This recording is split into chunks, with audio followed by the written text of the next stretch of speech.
2024 elections, if there's one narrative that has found resonance repeatedly, it's that of Muslim quota. Prime Minister Narendra Modi has constantly accused INDI of snatching the rights of OBCs and giving it to Muslims to appease a vote bank. Yesterday, an order by the Calcutta High Court has escalated the debate. Now, the Calcutta High Court has cancelled all OBC certificates issued in West Bengal after 2010, all 5 lakh of them. What does this effectively mean? It means that all OBC certificates issued under the Mamata government stand junked. The High Court said that the verdict won't affect those who got jobs under the OBC category. Let's break down the operative portion of the Calcutta High Court's order. It says, and I quote, religion indeed appears to have been the sole criterion for declaring these communities as OBCs. The Calcutta High Court also said, selection of 77 classes of Muslims as backward is an affront to Muslim community. It also added that Muslim community has been treated as a commodity for political ends, and classification of the 77 classes as OBCs and their inclusion to be treated as a vote bank. The High Court said such reservation is an affront to democracy and the Constitution. But West Bengal Chief Minister Mamata Banerjee has rejected the Calcutta High Court order by calling it a BJP order. আজকেও আমি শুনেছি কোন একজন জাজকে দিয়ে যিনি সারাক্ষণ ভদ্রলোক জাজ হিসেবে তাকে আমি সম্মান করি, অনেক ব্যাপারে বিখ্যাত, কাজ নেই কর্ম নেই, কদিন ধরে প্রধানমন্ত্রী বলে বেড়াচ্ছে না মাইনরিটিসরা তফসিলিদের রিজার্ভেশন কেড়ে নেবে, এটা কখনো হতে পারে? তাহলে সংবিধান ভেঙে দিতে হয়। তাহলে কি নরেন্দ্র মোদী চাইছেন দেশটাকে বিক্রি করে দিতে, না সংবিধানকে বিক্রি করে দিতে? সংখ্যালঘুরা কখনো তফসিলিদের সংরক্ষিত আসনে হাত দেবে না, আদিবাসীদের হাত দেবে না, এটা দিতে পারে না, দেবে না, দিতে পারে না। কিন্তু বদমাইশ লোকেরা কাজ করায় এজেন্সিকে দিয়ে, কাউকে দিয়ে একটা অর্ডার করিয়েছে, যদিও তার রায় আমি মানি না। যেমন 26,000 টিচারকে যখন বাতিল করেছিল বিজেপি, আমি বলেছিলাম ওদের রায় আমরা মানি না। তেমনি বলছি আজকে যে রায় দিয়েছে, যেই দিয়ে থাকুন, নাম বলবো না, জাজমেন্ট নিয়ে বলা যায় বিজেপির রায় এটা আমরা মানবো না। ওবিসি রিজার্ভেশন চলছে, চলবে। Mamata Banerjee is saying this is BJP's order and we will not accept that the reservation will continue. The Calcutta High Court that has ordered cancellation of all OBC certificates awarded by the Mamata Banerjee government after 2010 has set the tempo for a larger political fight. Prime Minister Narendra Modi and Home Minister Amit Shah have lambasted appeasement politics by West Bengal government and INDI bloc. Listen in.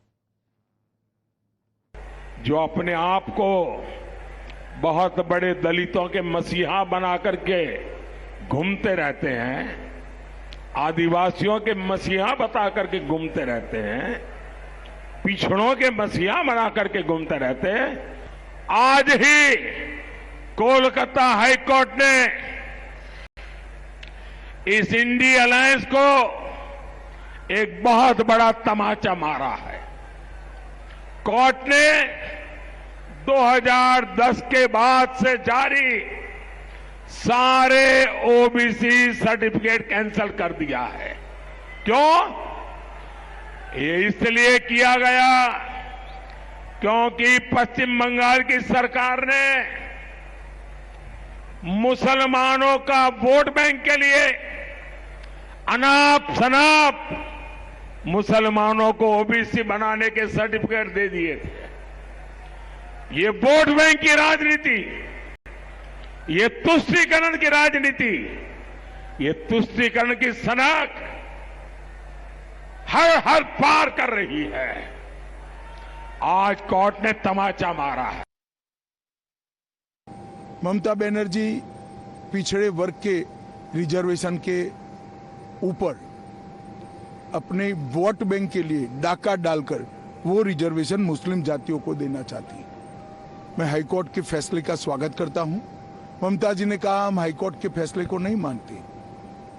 मैं बंगाल की जनता को पूछना चाहता हूं, कोई ऐसी मुख्यमंत्री हो सकती है, संवैधानिक पद पर बैठी हुई कोई व्यक्ति ऐसी हो सकती है जो कहेगी कि हम कोर्ट के आदेश को नहीं मानते हैं? ये पूरा इंडिया अलायंस, कांग्रेस तेलंगाना और कर्नाटक में ओबीसी के रिजर्वेशन पर डाका डाला, अब ममता बनर्जी ने ओबीसी के रिजर्वेशन पर डाका डाला, पिछड़ा वर्ग एससी एसटी का रिजर्वेशन छीनकर ये लोग अल्पसंख्यकों को और विशेषकर मुसलमानों को देना चाहते हैं। Well, we have some breaking input coming in. JP Nadda has hit out at Mamata Sarkar. Listen in to the BJP president.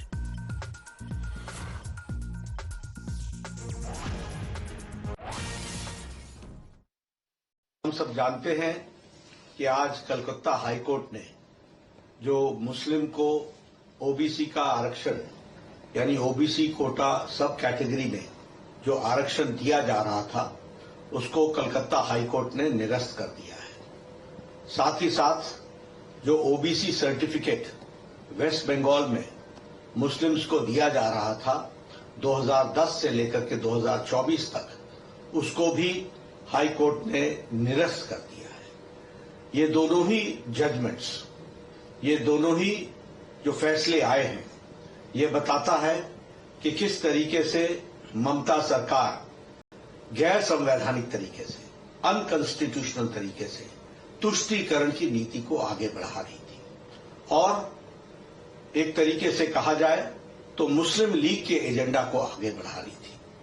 प्रधानमंत्री मोदी जी ने इस चुनाव में बड़े स्पष्ट शब्दों में इस विषय को उठाया कि किस तरीके से ये इंडी गठबंधन, ये घमंडिया गठबंधन, ये ममता, ये राहुल गांधी, ये बाकी सारे टोला जो है, ये किस तरीके से घमंडिया गठबंधन के तहत एक तुष्टीकरण की नीति और तुष्टीकरण के साथ साथ ये सब लोग संविधान की धज्जियां उड़ा रहे हैं। संविधान में साफ लिखा है कि धर्म के आधार पर आरक्षण नहीं होगा, लेकिन यह सब लोग मुस्लिम लीग का एजेंडा, जिस मुस्लिम लीग के एजेंडे के कारण भारत का विभाजन हुआ, उसी को फिर से आगे बढ़ाने का काम ये सारा घमंडिया गठबंधन कर रहा है और तुष्टीकरण की नीति को आगे बढ़ा रहा है।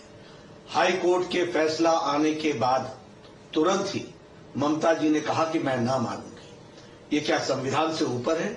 ये संविधान को संभालना इनका काम नहीं है, संविधान की रक्षा करना इनका काम नहीं है।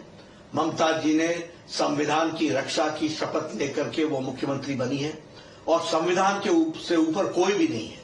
और प्रधानमंत्री जी ने संविधान को दिखाते हुए और संविधान को कोट करते हुए ये बताया कि धर्म के आधार पर इस देश में किसी को आरक्षण नहीं मिलता है। राहुल गांधी ये संविधान की पुस्तिका लेकर के फिरते रहते हैं, लेकिन ऐसे मुद्दों पर जब हाई कोर्ट के तरफ से फैसला आ जाता है और मुस्लिम तुष्टीकरण का पर्दाफाश होता है और मुस्लिम तुष्टीकरण स्पष्ट इन लोगों के एक्टिविटीज के द्वारा, इनके कार्यकलापों के द्वारा स्पष्ट दिखता है, तो ये चुप्पी साधते हैं।